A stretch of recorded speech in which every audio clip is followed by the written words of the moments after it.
Hey there everybody, welcome to the channel. I'm your host, Pubo Rama, and in today's video we'll be talking about the Cayo Perico Heist. There are so many videos out there from my channel, Subscribe for Tacos, TGG, any content creator out there has posted so many guides on the Cayo Perico Heist. And obviously, those are great ways to learn how to complete it fast. Today, we are going to be focusing on facts that you didn't know about the heist. I guarantee by the time you're done watching today's video, you will have learned quite a few things about the Cayo Perico heist that you did not know, and it will greatly affect how you focus on grabbing secondary targets and how you look at the heist in general. Also, I'm going to be telling you a way that you can increase your chances of getting the pink diamond. So with that being said, let's get straight into it. If you did enjoy this video, make sure to smash that subscribe button down below. I post daily content and you'll only see this type of stuff here. So let's start off with the basics. Primary target payouts and the difference between normal and hard mode. Sin Tomito Tequila is $630,000 on normal. It's $693,000 on hard mode. That is a $63,000 bonus playing on hard mode. The Ruby Necklace is $700,000 on normal, $770,000 on hard. So it's a slightly higher increase of $70,000 from normal to hard. Bearer Bonds is $770,000, goes to $850,000 on hard mode.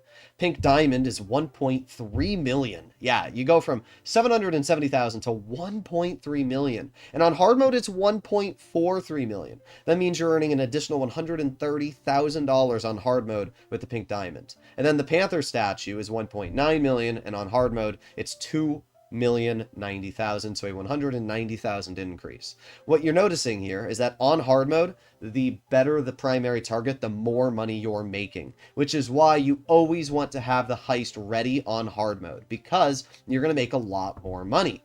But the way that hard mode works is after you've completed the heist once, you have to then start it up within the 48-minute period of when the cooldown has ended.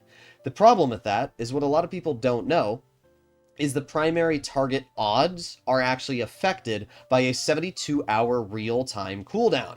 For example, if you restart the heist too quickly, the game heavily favors lower value targets. For example, replaying the heist within a 72-hour window gives a 60% chance of tequila and only a 10% chance of pink diamond.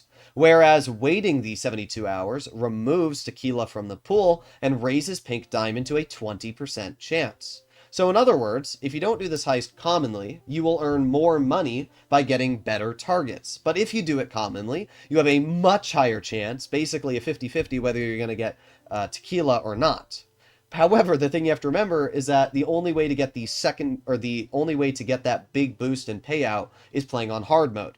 So I still think it's much more efficient to play this heist over and over on hard mode than it is to wait 72 hours and try and get your hands on pink diamond. That's just my personal opinion. Especially because it's going from a 20% to a 10%. It's still a pretty low chance either way, and that, basically means that I still think you're going to be better off replaying this heist on hard mode than it would be waiting.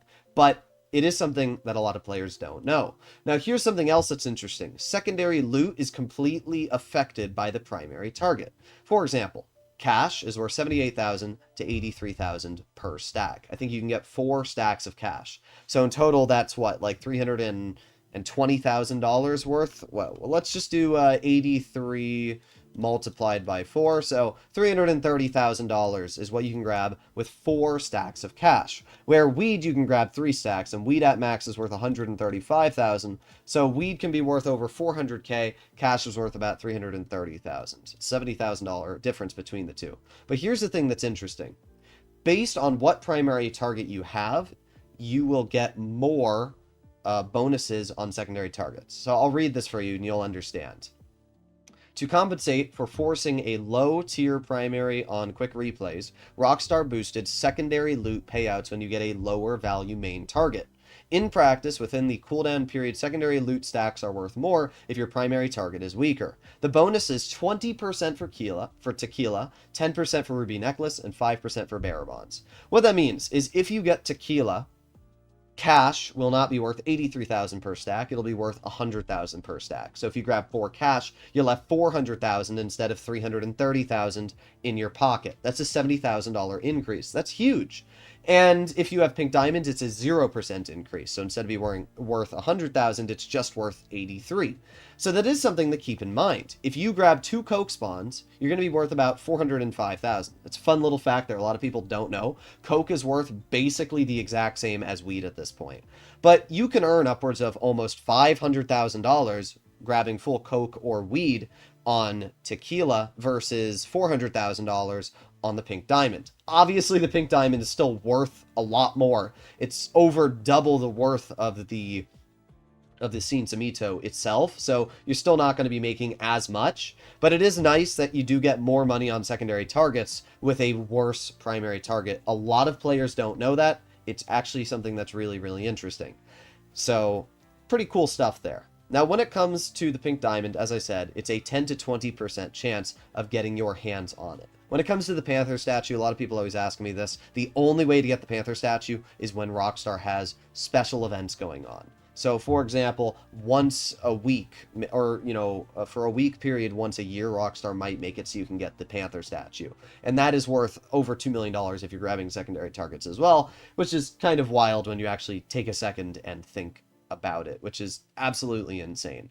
Now, when it comes to secondary spawn distribution, Rockstar has actually nerfed the spawn rates of certain items. For example, Coke's spawn rate in 2023 was reduced from 40% to 30%. But in 2-player locked rooms, its chance was buffed to 60%, making Coke more common when you take the risk to grab the loot. But you need 2 people. So unfortunately, Rockstar made it so that you have a higher chance of getting Coke, but you need 2 people. But as I said, weed pays the exact same as Coke. So in other words, you don't even need to care about Coke. Weed is a very high chance of spawning.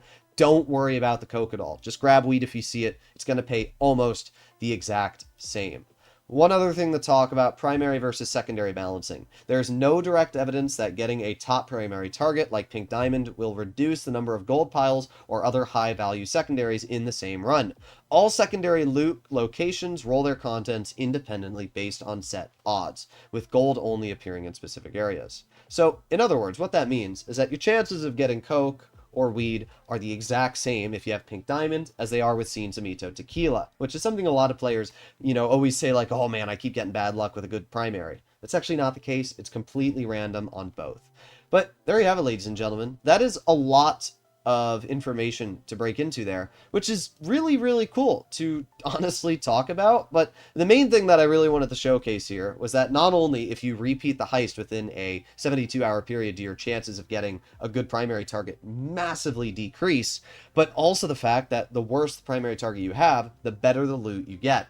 Personally, I still think completing the heist on hard mode is the best way to go, because you're still making more money than if you wait, obviously, a 72-hour period. There is a way to circumvent that 72 hours, though. If you have a secondary character, and what I mean by that is if you go to the pause menu and you press swap character, you can swap to your second account. Every player can do this. And if you own a Kosatka on that second character, you can then start up the heist again. That window is not affected by the primary window. So if you've just completed, let's say, something really good, the Pink Diamond on your primary account, and now you have that 72-hour cooldown, you can then swap over to your second character, and you can do it there, and you'll have a second 72-hour cooldown. So then you can just keep replaying the heist on your primary character over and over and over, and then once the 72 hours are up, you can swap back over to your second character, hope to get Pink Diamond, do it once, and then wait 72 hours, go back to your main character, and keep going and going and going. It is an interesting way to take advantage of loot spawns. It's something that you should keep in mind there. But either way, hopefully you enjoyed the video, and I'll see you all in the next one. Bye-bye!